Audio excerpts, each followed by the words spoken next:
Hey guys, so I'm working on this Scott 299 amplifier rebuild, and I needed to replace these Sprague FP style can capacitors.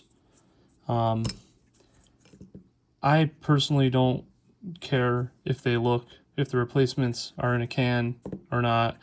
I could have restuffed these, or I could have bought some Hamseed Hayfest or CE manufacturing replacement caps, but they're really expensive.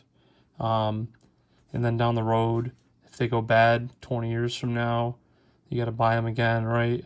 So I looked at some alternatives, and I found these two things. I've actually known about these for a while, but I haven't ordered them until recently. On the left, it's called the MultiCap by M2 Circuits out of, I believe, Toronto.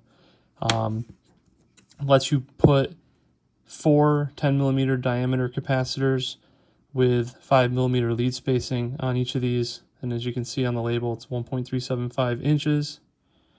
And then the other one, I think these are more well known. These are the AdaptaCaps, which is basically the same thing. Four capacitors, 10 millimeter diameter, 5 millimeter lead spacing. So yeah, two very similar products. They both have a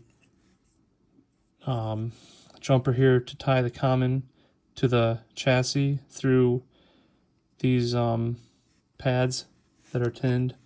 The M2 circuit's only one of the pads tinned. On the AdaptaCap, both of them are, but only one of them's connected, I believe. If you, I may be wrong, it might be both of them.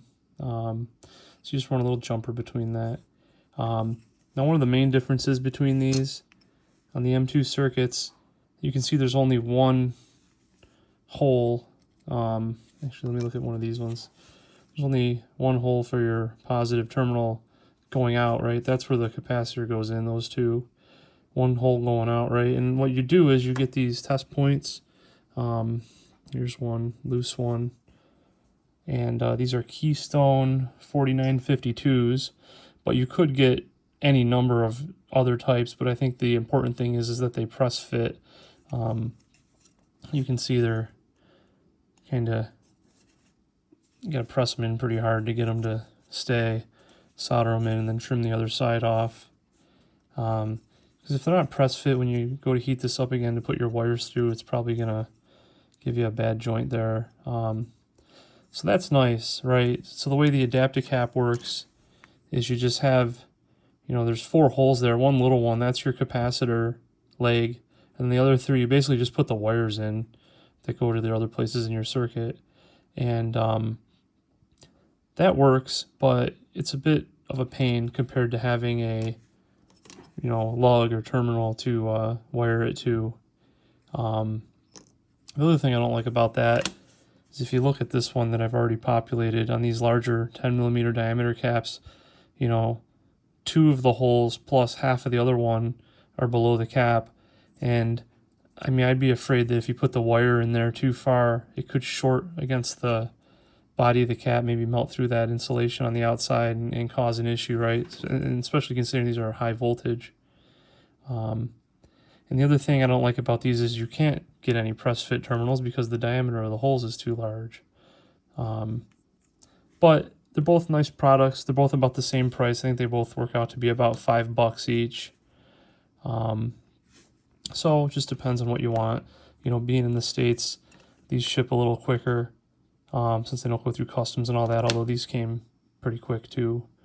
So they're definitely an option. And he actually makes a smaller size. I think they're 1 inch diameter. It only has 3 capacitors, whereas the AdaptaCap only comes in this one size right now. And they were talking about making other sizes a couple years ago. I saw some forum posts, but it doesn't look like that ever materialized. So that's all I got. And either way, they're both pretty nice. Actually, here's and the other thing I guess I'll mention is I use these. That's some Amazon hardware kit. I like these button head screws. They fit perfectly and they look nice. Here's what it looks like in the amplifier.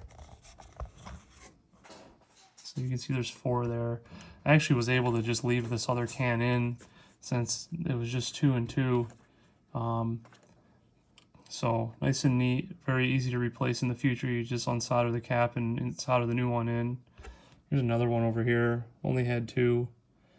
On this one, the positive was common, so I flipped the polarity around on the capacitors. All right. Any questions or suggestions, post them in the comments. Have a good night.